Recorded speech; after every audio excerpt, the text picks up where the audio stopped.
Welcome back to Stooge Stream. This is the WCPW recap show, and today we're talking Loaded episode 16. We are up to 16 episodes of this epic UK wrestling promotion that is WCPW. I'm your host, the Knockout Fiona, and I'm joined by the Chewbacca to my Han Solo, because he's bloody hairy enough for it, the Stooge. So what are you saying? I'm on a Big Damo scale of hairy? Like a 1 to Big Damo, where would I fit? I would never date anyone with that much shoulder hair. Let's get real. Sorry, Big Damo. That's rough. Now, we did take a week off last week because we were actually on holidays, but we did keep up with what was happening. So we know everything that's going on. The Will Osprey heel turn, the Mustache Mountain, the prospects, the everything that's going on, the Joseph Connors getting challenged by one of our favorites, Gabriel Kidd. And that leads us into this. That leads us into Loaded episode 16, and they were still in London for this taping of Loaded, so they weren't in their hometown of Newcastle, which is actually where we went on holidays in Australia, to which I kept saying, oh, these awful people of Newcastle. BX for life. But yeah, we'll get to an interesting Blompier reference later on. The show itself opened backstage with Prospect getting ready for their match. They were having a title match, tag team tournament title match, I should say. In the finals, James R. Kennedy was like, guys, I can't be here with you because we've got to sort out Primate. He's gotten loose on the streets of London and he's missing, and sends Drake off to look for him. I'm sure they threw in a King Kong reference and off they went. That was definitely a King Kong reference. So, Prospect were left on their own. But before we got to that match, there was a flashback to Loaded of last week where we saw Will Osprey reunite with his boys from the Hood, the Swords of Essex. And as the crowd will chant shortly, why, Osprey, why?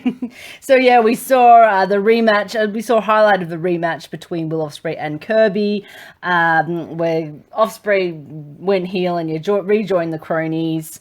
Then when we came to ringside and we opened up with Adam Pacitti and the Pacitti Club with Will Osprey and the Swords of Essex, who are Paul Robinson and Scotty Wainwright. So apparently Will himself and Paul used to be a tag team. They used to be under the name of the Swords of Essex, and Scotty's relatively new to the staple, but he's the big guy, I guess. It's not hard because Paul is a little dude, and a little bulldog. Will Ospreay's not the biggest guy in the world. He just does a lot of big moves. Yeah. So he was there, reclaimed his streets get up, his backwards cap. He's obviously from the Hood originally, the Hood that is very white Essex, I imagine. Yeah. He cut a promo about going heel, why he rejoined with the sword, why he's the best. What are you going to do about it? Yeah, that's pretty much the long and the short of it. It's pretty long, so they let him talk for quite a while. He also introduced a new member to the Sword / Pacitti Club. I think they're just sort of morphing into both. Yep. Who is B. Priestley. It's good to see her back. Which is very cool. And she is his girlfriend, apparently. with a whole new hairdo, no less. She looked very good, I have to say, in the cut-off BX t-shirt. And while this was all going on, Kirby snuck into the ring. Don't know how he snuck in because he does stand out in that head to toe pink. Yeah, but somehow he managed it. Yeah, he got a double low blow on Paul and Scotty. Then a great kick to the nuts and Osprey. However, B proved herself and snuck one in on Kirby. And that led to a beatdown from the Swords of Essex. Of course, it led to, the gang pinning him down, Osprey taunting him with their police baton. Yeah. Formidable weapon they use. But then he handed it over to Pacitti to allow him to slap Kirby. With the first slap was horrible, but the 3 preceding it weren't too bad. Just that first one was terrible. It's like he really didn't want to hurt the dude. Yeah, and then he realised the error of his ways. And then went bang, bang, bang. Okay, I really better compensate. It was a very girly slap. I have to point out, Alex Shane kind of broke the kayfabe fourth wall when he said, "What are they doing ringing the bell? What's that going to do?" Which is one of my pet peeves in wrestling. When somebody's getting a beat down and they're ringing the bell like those over and people over, frantically, like, stop it. It's like, oh yes, because the little bell is going to achieve Send out so much. security, you idiots! So that was the kind of opening segment. It did go for quite a while. Not bad to sort of move the story along. It did, and set up the Kirby Osprey 3 at Delete WCPW, which is going to be a really huge match. And I'm looking forward to seeing the conclusion to this story arc. I'm sure there'll be some shenanigans and interference, and who knows how that's going to get managed. And as I believe King Ross has said, some flippy shit. Some flippy shit. Interestingly as well, the crowd were chanting Blompiade through this. They really, when they had Kirby tied down and Pacitti was attempting to slap him. Yeah. So will we see a Blompiade Pacitti face-off, standoff? Only time will tell. Yeah, the crowd want it. We want it. All right. Next, there was a cut back to Prince Amin, who did a piece to camera about, all these enterprises he has. And one of them is a Bollywood production company. And I have to say, sorry, I'm going to cut you off because this is my territory. I have to say, this was an amazing documentary by Prince Amin. What was it called? The Journey of Gabriel Kidd? Gabe's Odyssey. Gabe's Odyssey. I apologize. Gabe's Odyssey. It was just a fantastically shot and edited piece with some great color gradient through it and a nice music piece laid over it, showing the tragic history of Gabriel Kidd getting pinned over and over and over. The tagline was, "Who will break Gabriel Kidd's defeated streak?" Yes. It was so mean. It was so mean. This very much continues the Prince Amin is an ass hat and Gabriel Kidd is the knight in shining armor story arc that we've got going. I'm looking forward to the whole, if you go back to the original Prince Arthur myth, he was the servant to, the knight, and he's the one that pulled the sword out of the stone. That's kind of what they're doing with Gabriel Kidd. Oh, yeah. He's the servant to the knight, and he's the one that's going to rise above. So I'm looking forward to seeing where this blows off and how they position Gabriel Kidd getting out from under the servitude of Prince Amin. Well, we'll get to that a bit later, because there is a development on that later on in this card. After that, we cut to the streets of London in an alleyway when Drake had actually managed to capture Primate. He lassoed him, but Primate's dragging him along. My favourite bit of this was seeing Primate eating out of a dumpster first. Yeah, that was, and then just walking around going, So they've really taken that he is a beast, a monster animal to the Yeah. whole nother level. And this is another interesting sort of arc to see, where this is going to develop, which we will discuss later on in the card as well, because in WCPW, I've noticed they give you the payoff to what's happening very quickly, but in a good way. We know why they're building him up to a monster, or we find out later on in the card per se. All right, next. Next, we had match 1 of the night. After all this, we still had not had the first match. And this was the match with Prospect versus Moss and Slater for the finals or semi-finals in the AP Triple T, the tag team title tournament. So if you haven't seen any of Moss and Slater up until this point, you've got the classic setup of the young, technical, absolutely brilliant wrestler with the monster behind him. That's Moss and Slater, obviously, Moss being the monster, Slater being the technical genius. And then on Prospect's side of things, you've got two really technically sound wrestlers. In fact, Moss is very technically sound as well, but character-wise, two really technically sound wrestlers that are kind of goofy and jokey, and the comedy acts. Comedy heels, yeah. Comedy heels. But they pull it off so well, and the wrestling spots in this match I really enjoyed. I thought this really showcased the talent of everybody involved, as well as continued the arc of how much of a monster Moss is, how technically brilliant Slater is, and just how good Prospect is at not only entertaining and keeping the audience entertained throughout the course of the match, but the fact that they can stand in the ring with two people like that, and the fact that they didn't come out losing, even though they lost.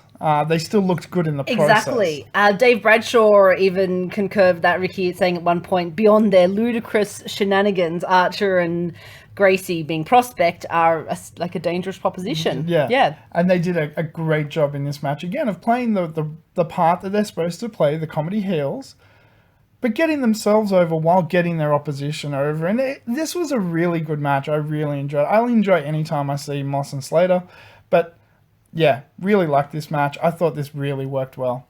Considering this was a semi-final match for the inaugural crowning of the tag team titles, they told the story well. There was minimal shenanigans and minimal kind of... Yeah. It was a really serious wrestling match. If you go back and watch some of Prospect's earlier offerings, and even Moss and Slater when they were facing Mustache Mountain, that type of thing, like the pacing and the ultimate story was different. Yeah, there was a lot more comedy to it, whereas this had comedy. More pantomime even. Yeah, but was a lot more serious because they didn't have James R. Kennedy there to cause distractions and Primate and so forth. And, Drake was distracted with Primate, so that took a member of their team out, which meant they can't have the three-man distraction thing going. Yeah, exactly. It was good. I really enjoyed it. I like seeing them actually wrestle. Yeah, so Moss and Slater were victorious, and so they're moving on into the finals of the AP Triple T. Victorious. They won with their signature finishing move where Moss gets someone up on the back of his shoulders in like a... Was it fireman's carry slung over the back of your shoulders? Electric chair. Yeah. Slater springs off the back of that person, slung over the shoulders, and finishes with a headbutt. Fireman's carry. You're absolutely right. My mistake. I got it right. John uses them as a springboard to land a flying headbutt. Which we've talked about the headbutt. Meh. Move on.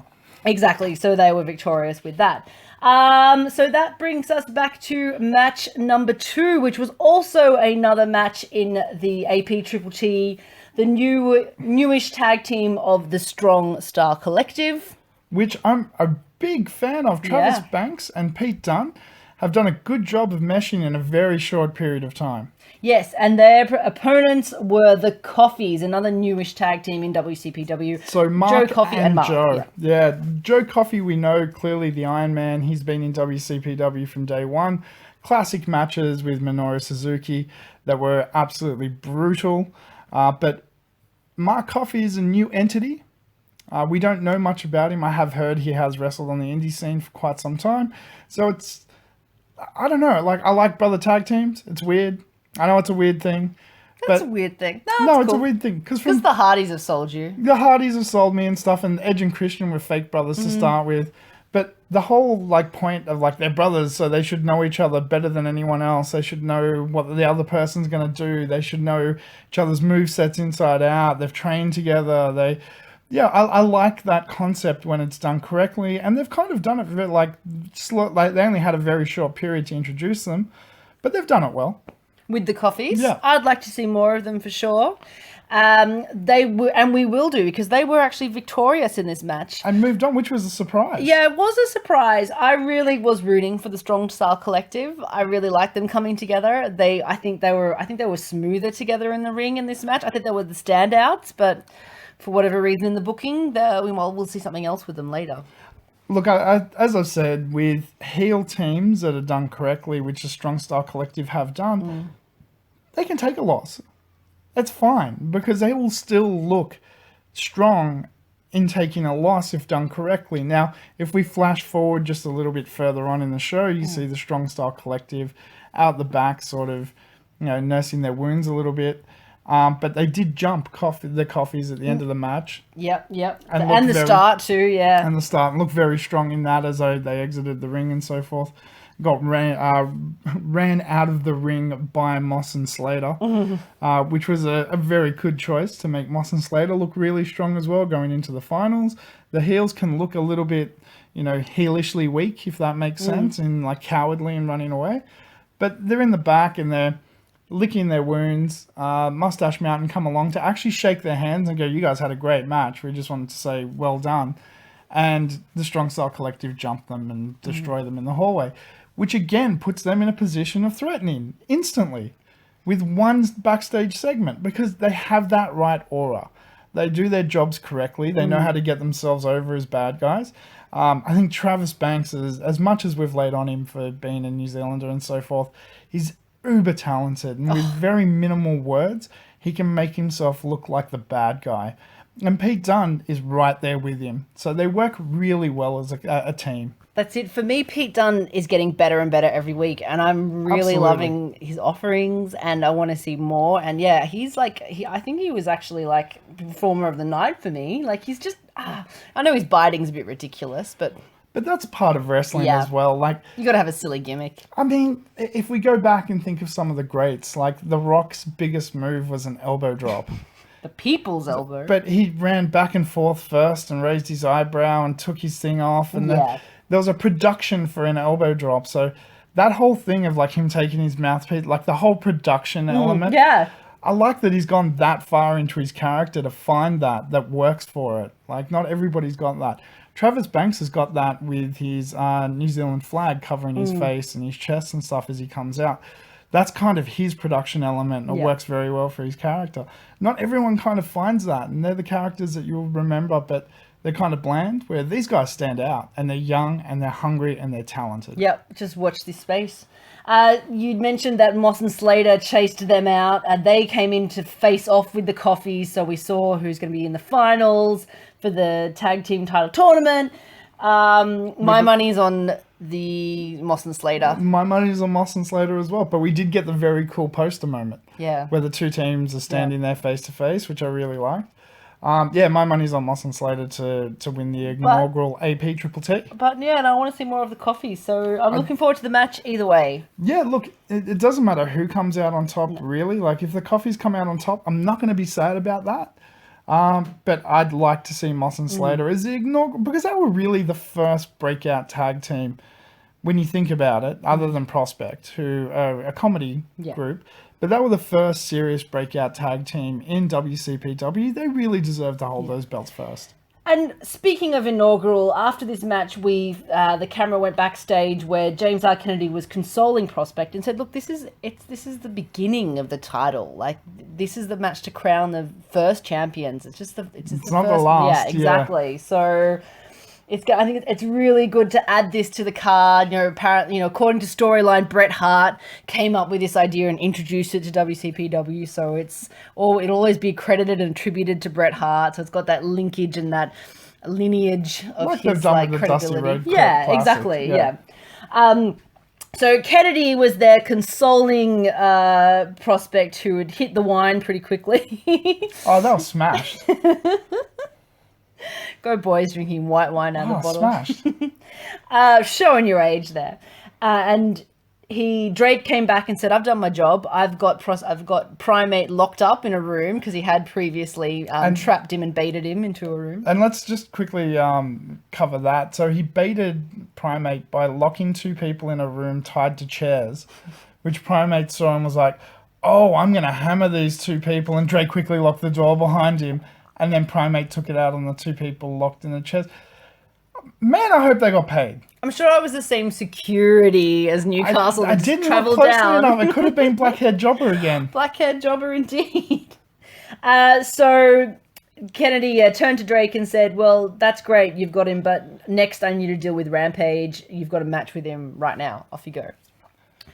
And then he went to Prospect and said, "We've got to help out. We've got to take down Rampage." Now, I know these segments are shot earlier, but they did miss, like, one little thing they could have done is, as Drake was coming through the ringside and James R. Kennedy's there, James R. Kennedy should have come out first, and then Drake should have, like, half tumbled through the curtain, putting his boots on, like... Because he had seconds to get ready. Yeah. I thought that would have been cute, but they missed that. It was just them walking out. But Drake did look really good. Like, when he came out, he looked mean. He looked ready to go. This dude has so much potential, and we've only seen glimpses of it so far. Exactly. I really want to see more. So I was kind of happy that we got to just see Drake versus Rampage one-on-one.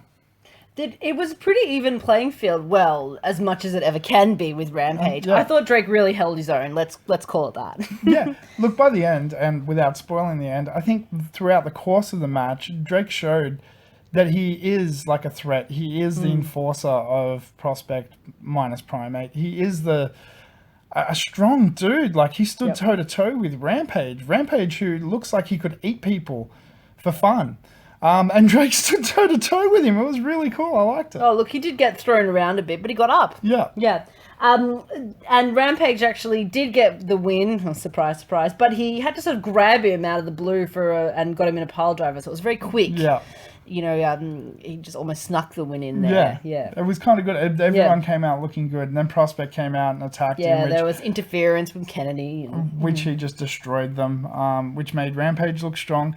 And I liked this, though it was very short, and they probably could have elaborated slightly on it. I like the fact that they announced that it's going to be Rampage versus Primate in a best-of-7 series, starting at Delete WCPW. That's going to be really cool. It is. I think it's probably the best way to go storyline as well, because it locks those two down for 7 matches, and anything can happen. Well, if it goes to 7... Yeah. Wink, wink. Oh. It always goes to 7. Oh, okay. Yeah, I guess it's meant to be best of, isn't it? Of course, yeah. Now, Delete WCPW is coming up this week, depending when you're listening to this episode. So we're going to be watching it in about 24 hours from the recording of this. I can't wait. Matt Hardy, Bully Ray.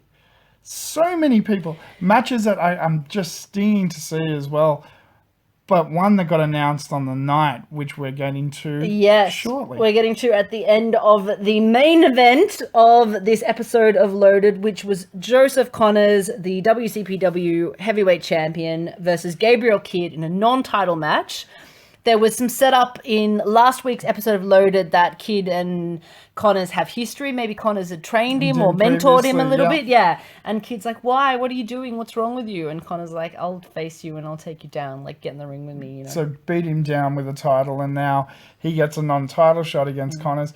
Gabriel Kidd, who in a very short period of time became a favorite in this house because he's uber talented, so young. So young. He's too young to have that much talent. And Joseph Connors was another one that, even if you go back and listen to the earlier episodes of the WCPW recap, I was like, watch this dude. Watch what he can do. It's coming. When he turns heel and becomes a righteous Joseph Connors, it's going to be great. It's going to be great. And what happened? He went heel, became the righteous Joseph Connors, and it's great. Like, it's more than great. Dead eyes. His dead eyes. And before we even talk about the match, this is the one I've been waiting for. I gave this match of the night. Did you? 100%. Gabriel Kidd put on the performance of a lifetime in this match. Yeah, I'll probably give it match of the night. Yeah. And Joseph Connors as well. Like, not only did Joseph Connors tell a great story, use great ring psychology, but put on a spectacular match. Like, both of them. He was the ring general, if I can borrow your terminology. Yeah, definitely. Yeah. He was. You could see him running the ring, but not in a bad way. No. Like, he wasn't pushing any... This is two guys who truly love what they do, know each other really well, and went in there and had a great time because they trust each other. And they did some huge bumps and small bumps and weird bumps. And I really enjoyed it. This is a match that you really need to see. And especially, again, when you take into account just how young Gabriel Kidd is. And you're like, what? How? How is somebody that age, not only like as talented as they are, but you put him in the ring with your heavyweight champion, and he looks in the main event, and he looks credible. Character storyline wise, it's actually quite cute if you go back to seeing Prince Amin's video montage of him. It's like he begrudgingly allowed his servant to have this match, but still made a mockery of him anyway. You know, look at this, his ridiculous defeated record, and he's going to have another match tonight, which unfortunately he was not victorious in. But irrespective of Amin's dissing and Joseph Connors' kill DDT, Hillary, yeah, I mean that righteous kill is epic. Kidd took it like a champion. a future champion. Yeah. Yeah, it was. I think the crowd really enjoyed getting to see Kidd on his own without any interference and BS from his master. I know I did. I really enjoyed it. And the aftermatch as well, like what happened next. Aftermath, yeah. So it was really well done. Connors was down on the canvas, taken out from the Righteous Kill DDT.